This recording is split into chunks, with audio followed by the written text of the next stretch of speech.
in the face! Thank you. Hello and welcome to Hey, Not the Face with your host, John Nash, and your producer, me, Steffi Haynes. And today we're finally going to get to that Riyadh season conversation that we've been promising since last week. But first, before we do that, let's check in with John and see how he's been, because I haven't talked to him in a few days. Oh, well, you missed all the excitement. I'm holding it together. I got my COVID vaccination the other day, and I'm just groggy. So let's hope I don't fall asleep during the show. I don't think I will. I think the material is exciting enough that I'll stay alert the whole time. But just warning people, there is a very drowsy guy over here.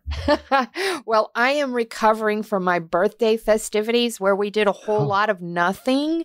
I mean, Eric took me out for movies and dinner and bought me a bunch of stuff, but we basically stayed in and just did whatever the hell we wanted. It was so nice of the UFC to give me that weekend off. Oh, that sounds like a great birthday. That's perfect. And here's a present for you, because I skipped on giving you your present before we get started. Jedi Goodman posted some stats of all the social media stuff. Oh. So last week we were talking about the social media impact of all the promotions, and I thought this is perfect timing by him to do this, because this kind of summarizes what we were talking about last week.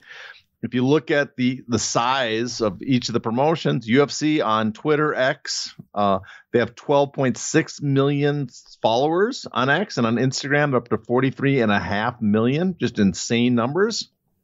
Dana White himself on X has almost 7 million followers. On Instagram, 9.6 million. So he has a huge following himself. And then you get to the competitors.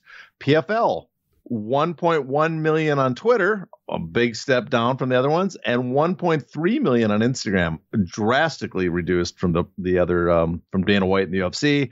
And then Bellator on X, basically half what PFL has, 687,000. Their Instagram's a little better, 3.52 million. I wonder what will happen when those two promotions finally kind of merge completely. And then the third one Championship One X has 1.1 million, but on Instagram are up to 10.1 million followers.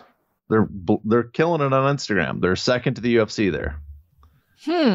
I noticed something when you sent me these numbers. I noticed that UFC's X account, 12.6 million. That's up in one, because he measured these measurements are from August 1st to September 1st. So in 31 days time, UFC put on 81,000 followers on Twitter, and they put on almost 300,000 on Instagram, 294,000 followers in a 1 month span.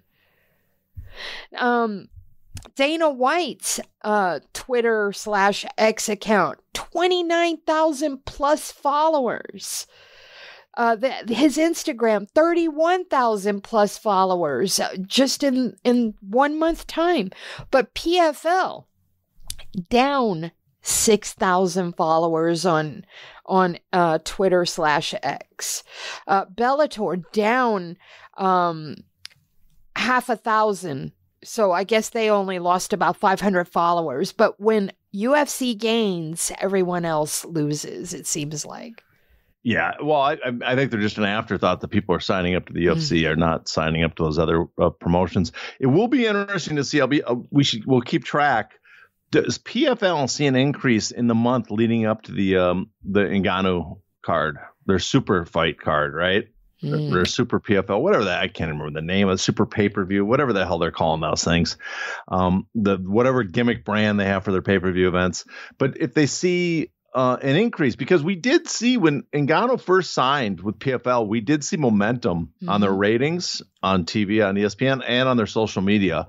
And we'll see if there's any impact there. A big fight that shows interest to the fans, because I think that will demonstrate how much, big fights and big name fighters really drive traffic. Now, one championship, their their Instagram's up 118,000, but I am somewhat surprised by that, considering, there's not a big event really that everybody's clamoring about that happened before coming up. So, again, one has some of the most questionable social media numbers, so I will still have questions about that. Exactly. And I was going to say the same thing. I'm heading over to their Instagram because I want to see what kind of interaction they have, or if this is one of those cases where we see paid followers. They really do have. Okay, I see now. Yee. Okay, when was this one put up? This one went 52 seconds ago. Okay, you know what they're doing? They're super active. But they do have lots of interaction and engagement on all their posts. Like hundreds. That's impressive. Like I'm looking at a post here, 109,000 likes. Here's another one. How many comments?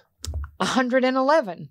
That's impressive, because I remember Jonathan at Kowloon, who follows one, pointed out, and this was a little while ago, that their social media accounts.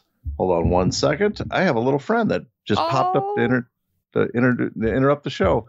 That Jonathan Kowloon, he went through on Twitter. He went through their social media accounts, and there was, like, for as many followers they had, there was no interactions. Right, for as many views as their YouTube videos had, there's very few comments or likes.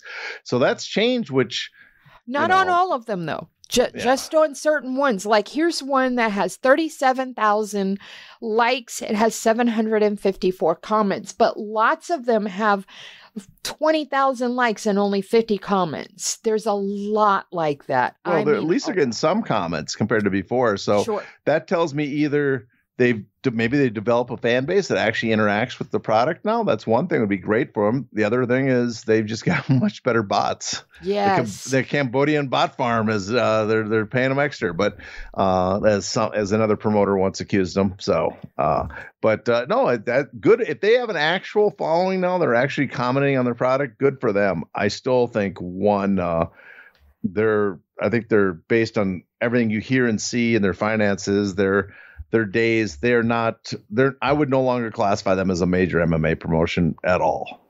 We're talking about one, so I'm going to go ahead and ask a question that I have on our list today about one. And that is that they had a press conference scheduled, and it was set to clarify the status of their kickboxing world champion, Chingiz.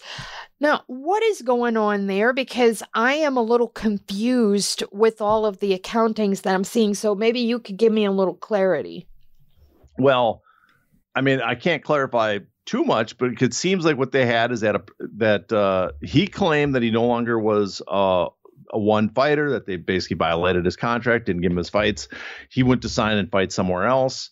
And then they claim, no, he's still under contract. We're going to have a press conference. They canceled it, and now it looks like he's clear to go fight somewhere else, right?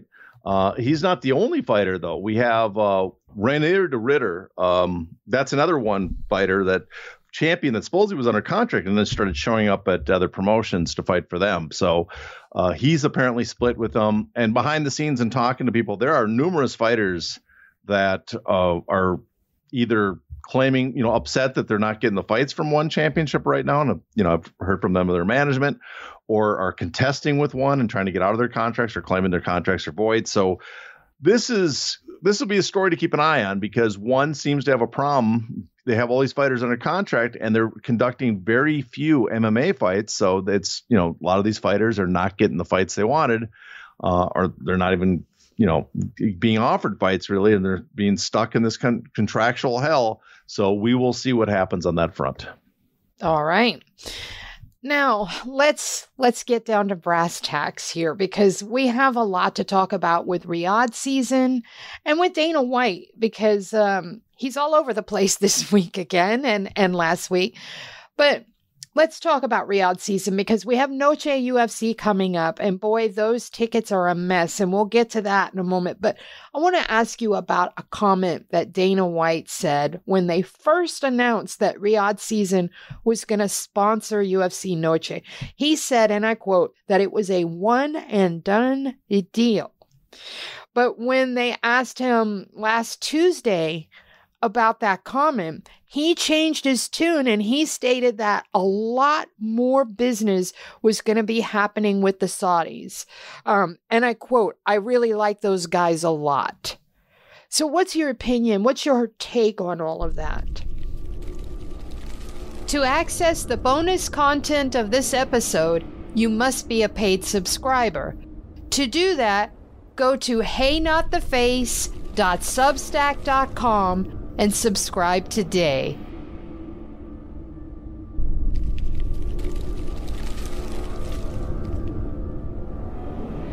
Ow! Ow! Not the face! Ooh! Ooh! Okay, the face!